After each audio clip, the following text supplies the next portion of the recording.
बोलिए भारत माता की। दोनों मुट्ठी बांध कर कल और जोर से ताव लगाकर, ताकि विरोधी के पता लगे कि राम भक्त हनुमान सब जाग चुकल। बोलिए भारत माता की। इस कार्यक्रम में उपस्थित है भारत सरकार के गृह राज्य मंत्री आदरणीय नित्यानंद राय जी और आप लोगों के लोकप्रिय प्रत्याशी श्री मुरारी मोहन झा जी, राज्यसभा सांसद धर्मशिला गुप्ता जी और मंच पर बैठे हुए सभी सम्मानित नेतागण, इस सभा में आए हुए भाइयों एवं बहनों, ये केवटी विधानसभा का चुनाव ये पुनः 5 वर्षों के बाद होने जा रहे हैं, लेकिन 2005 के बाद हम लगातार चुनाव जीतते आए हैं बंधुओं। हम लगातार चुनाव जीतने आए हैं। हम ज्यादा नहीं कहेंगे।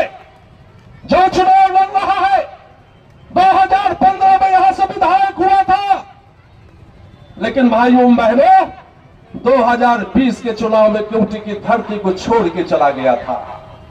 ऐसी क्या परिस्थिति हुई थी, इसलिए छोड़ के चला गया था तो उनके 5 वर्षों के कार्यकाल में केवटी में कोई विकास नहीं हुआ था और हिम्मत नहीं पड़ा था कि पुनः केवटी से हम चुनाव लड़े। चला गया था ग्रामीण में, ग्रामीण से भी चुनाव हार के आया और पुनः केवटी में चुनाव लड़ने के लिए आया है।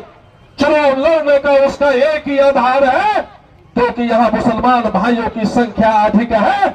आज उसको लगता है कि यादव भाई भी हमको वोट दे देगा। भाइयों, यादव भाई भी वोट देगा, लेकिन आप लोगों से कहने आए हैं, हम मुसलमान भाइयों से पूछने आए हैं, बगल में दिखियार है, बगल में दिखियार है, बाबू सलम पर सबसे पूछना चाहते हैं कि नरेंद्र मोदी और नीतीश कुमार द्वारा दिए गए साधन का उपयोग मुसलमान भाई करते हो कि नहीं करते हो?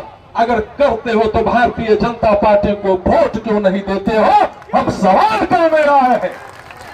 अगर आप कभी काम करते हैं तो आपको भी वोट देना चाहिए। अगर सांप्रदायिकता के आधार पर वोट करना चाहते हो, हिंदू मुस्लिम करना चाहते हो, तो हम भी सारे के सारे हिंदू, हमें एक है, हमें एक है।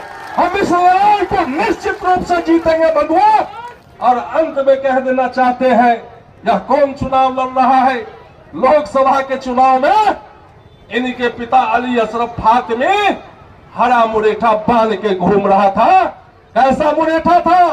जो यूपी में अतीक अहमद बांधता था, मुरेठा बांध कर लोगों को धमकाता था। लोकसभा में तो उसका मुरेठा उतर गया और केसरिया मुरेठा यहाँ के लोगों पर चढ़ गया। भाइयों बहनों, इस बार के भी चुनाव में आप लोग संकल्प लीजिए कि इस बार भी हरा मुरेठा नहीं चलेगा, और चलेगा सिर्फ तो केसरिया मुरेठा चलेगा। भाइयों, केसरिया मुरेठा चलेगा। इसलिए आप लोगों से आग्रह निवेदन करने आए हैं कि पुनः यहाँ पे एनडीए का झंडा, भारतीय जनता पार्टी का यहाँ झंडा गाड़ के हम लोग फिर से विकास के रास्ते पे जात पात। और अंत में कहते हैं, माई समीकरण कहते हो, माई समीकरण कहते हो। हम तो बार बार बिस्मी में भी जाकर मैंने कहा था, माई समीकरण वाला बिस्मी में और केवटी में बोलता हूं मैं।